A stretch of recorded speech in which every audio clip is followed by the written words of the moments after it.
और बुलेटिन में आगे बढ़ते हुए बड़ी खबर आपको बता दें, केरल ब्लास्ट से जुड़ी बड़ी खबर। ब्लास्ट में एक की मौत की जानकारी, 36 लोग अब तक घायल हो चुके हैं।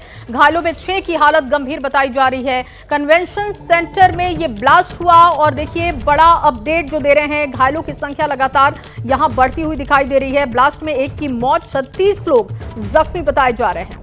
बिल्कुल, और समझा जा सकता है 2500 लोग इस कन्वेंशन सेंटर में मौजूद हैं। संडे का दिन है और खास कार्यक्रम के मद्देनजर इनका पहुंचना। और देखिए तस्वीरें आई हैं, किस तरीके से कुर्सियां बिखरी पड़ी हैं, किस तरीके से धुएं का गुबार और आग की लपटें दिखाई दे रही हैं। ये कन्वेंशन सेंटर के भीतर की तस्वीरें हैं। सब कुछ जलता हुआ नजर आ रहा है, कुर्सियां जली हुई हैं और इनकी लपटों को आप देखिए। ये केरल के कोच्चि में कन्वेंशन सेंटर की हालत है। ब्लास्ट के बाद इस जगह की क्या कंडीशन है उसका वीडियो सामने आया है और ये वीडियो इस वक्त एबीपी न्यूज की स्क्रीन पर है। लोग आसपास आग को बुझाने की कोशिश में है, धुआं भरता जा रहा है पूरे कन्वेंशन सेंटर पर। अब इस ब्लास्ट को लेकर के प्रतिक्रियाओं का दौर शुरू हो गया है। बीजेपी की ओर से क्या कहा गया है, सुनिए आप भी।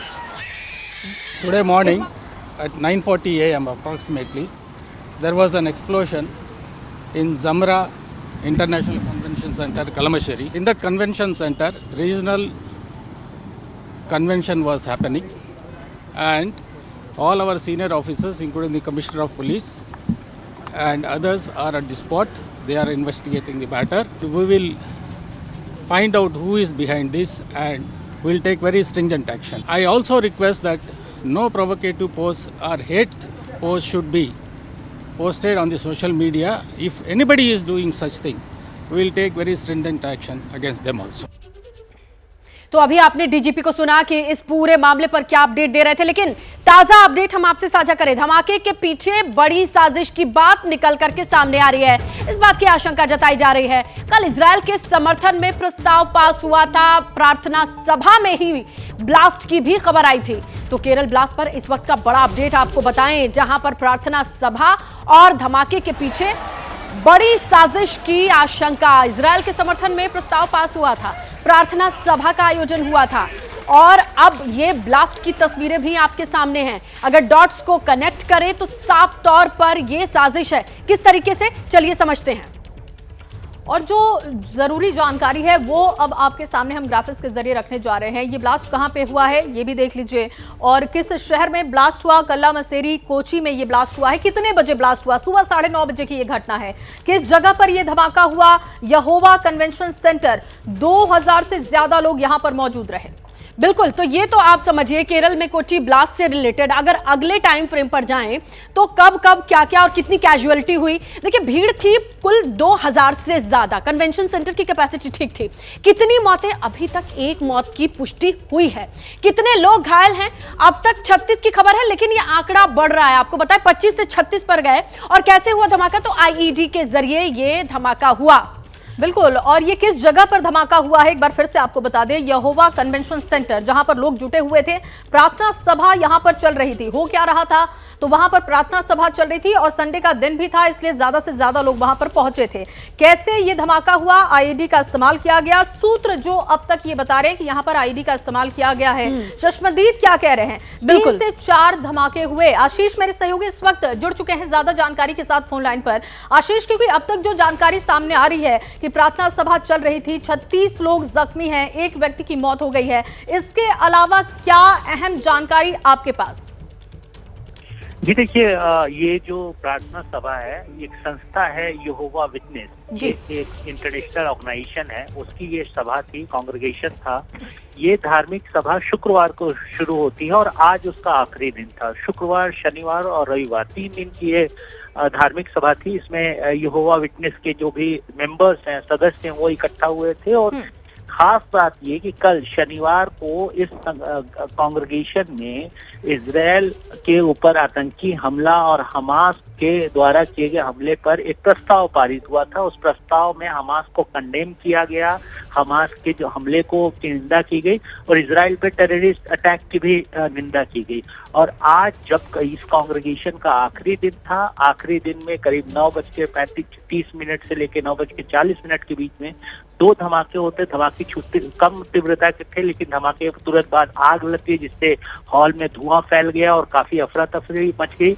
हमारे धमाके में दुर्भाग्य से एक महिला की मौत हुई है, एक और करीब 10 लोग जो है क्रिटिकली। बिल्कुल आशीष, अब जरा दिल्ली लिए चलेंगे। देखिए, अब इस धमाके की गूंज तो पूरे देश में महसूस की जा रही है, लेकिन अब यहाँ सबसे अहम रहेगा ये दिल्ली से कंफर्म करना कि आखिरकार गृह मंत्रालय से किस तरीके की अपडेट है। नीरज पांडे हमारे सहयोगी दिल्ली से हैं, वीरेश लखनऊ से हैं और इसके अलावा कृष्णा ठाकुर भी जुड़ चुके हैं हमारे सामने मुंबई से। और शुरुआत करेंगे दिल्ली, गृह मंत्रालय की खास नजर बनी हुई है। नीरज, अभी किस तरीके की अपडेट है आपके पास? देखिए, दिल्ली में गृह मंत्रालय से लगातार अपडेट लिए जा रहे हैं। गृह मंत्री अमित शाह चूंकि इस समय मध्य प्रदेश के दौरे पर हैं, लेकिन उन्होंने सुबह ही वीडियो कॉन्फ्रेंसिंग के जरिए सभी अधिकारियों से साथ बात की। उसके बाद एनआईए के डीजी को और एनएसजी के डीजी को, दोनों लोगों को उन्होंने कहा कि तुरंत एक स्पेशल टीम भेजी जाए दोनों संस्थाओं से। तो एनआईए और एनएसजी की जो स्पेशल टीम है वो स्पेशल चार्टर्ड प्लेन से ऑलरेडी कोचीन के लिए रवाना हो चुकी है। वो हो सकता है अगले कुछ पल में वो पहुंचने वाली भी हो और चीज़ें अभी थोड़ी देर में ही वो लोग मौके पर पहुंचकर सारी चीज़ों का एनालिसिस कर लेंगे। वहाँ के कुछ सबूत इकट्ठा करेंगे, लोगों से बात करेंगे, अधिकारियों से के बयान लेंगे और मुझे लगता है एनआईए इस पूरे मामले को टेक ओवर कर लेगी। एक बात तो ये है, चूँकि गृह मंत्रालय के जो सेक्रेटरीट से जानकारी हमें लगी है उसके अनुसार वो लोकल पुलिस के साथ डीजीपी और केरल पुलिस के जो लोकल एसपी है और उनके साथ लगातार कोऑर्डिनेट कर रहे हैं, जानकारी ले रहे हैं। सबसे बड़ी अभी जो घटना तो हो गई, घटना होने के बाद की बात होती है कि जो सारे मशीनरी होती है, जो सारे अधिकारी होते हैं, वो उनकी कोशिश ये होती है कि कहीं आसपास ऐसे और बम तो इम्प्लांट नहीं किए गए हैं। इसके अलावा कहीं जो लोग घायल हुए हैं उनको उपचार सही से मिल रहा है कि नहीं मिल रहा है, जो जिनकी कैजुअलिटी हुई है उनके फैमिली के साथ कोऑर्डिनेट करना। बिल्कुल ये बात समझी जा सकती है। मामले की संवेदनशीलता और गंभीरता दोनों सामने है।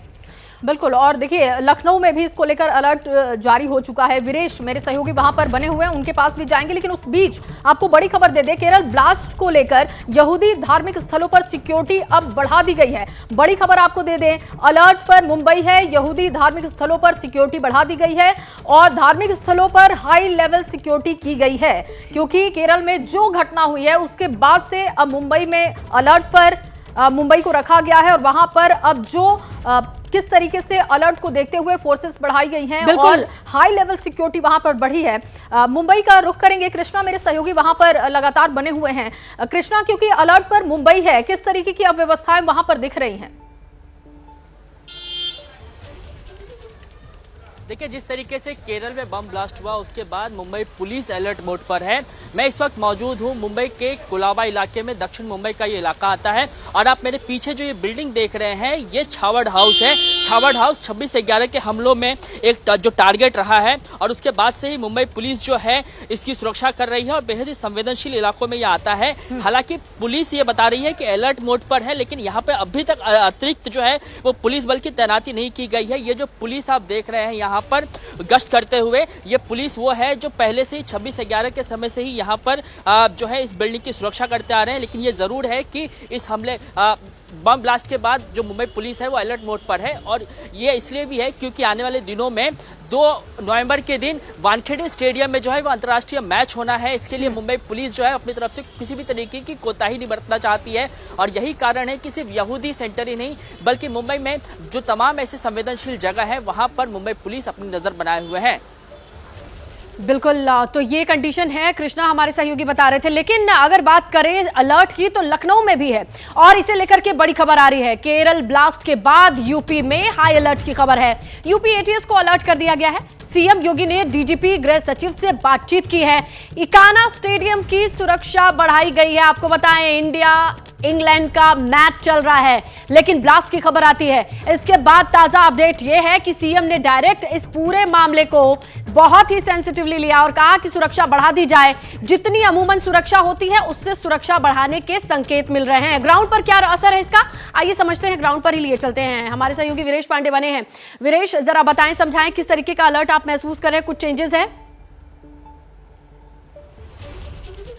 देखिए, केरल धमाके के बाद पूरे यूपी में हाई अलर्ट कर दिया गया है और डीजीपी मुख्यालय लगातार संपर्क में है केंद्रीय एजेंसियों के और केरला के सुरक्षा एजेंसियों से। साथ ही साथ जो एटीएस है उसे अलर्ट पर कर दिया गया है। इसके अलावा धार्मिक स्थल, जो पर्यटन स्थल है, जो विदेशी सैलानी हैं, उनकी सुरक्षा को ज्यादा चाक चौबंद करने का अलर्ट दिया गया है, निर्देश दिया गया। मुख्यमंत्री ने डीजीपी से बात की है, संजय प्रसाद जो प्रमुख सचिव गृह हैं उनसे बात की है और साथ ही साथ जो इंग्लैंड और भारत का इकाना में लखनऊ में स्टेडियम में मैच हो रहा है उसकी सुरक्षा को बढ़ाने के भी निर्देश दिए गए हैं। पूरे प्रदेश में अलर्ट रखा गया है और साथ ही साथ इजराइल से संबंधित जो भी कार्यक्रम इस पूरे प्रदेश में होंगे उसकी खास निगरानी की जाएगी, क्योंकि केरला में जो हुआ है इजराइल से संबंधित ये घटना जो हुई है उसको फिलिस्तीन को लेकर इस घटना को देखते हुए वीरेश, लखनऊ में भी अलर्ट है। बहुत शुक्रिया आप सभी सहयोगियों का तमाम जानकारी के लिए। बिल्कुल, तो इस बड़े अपडेट पर आपको लगातार हम जानकारी देते रहे।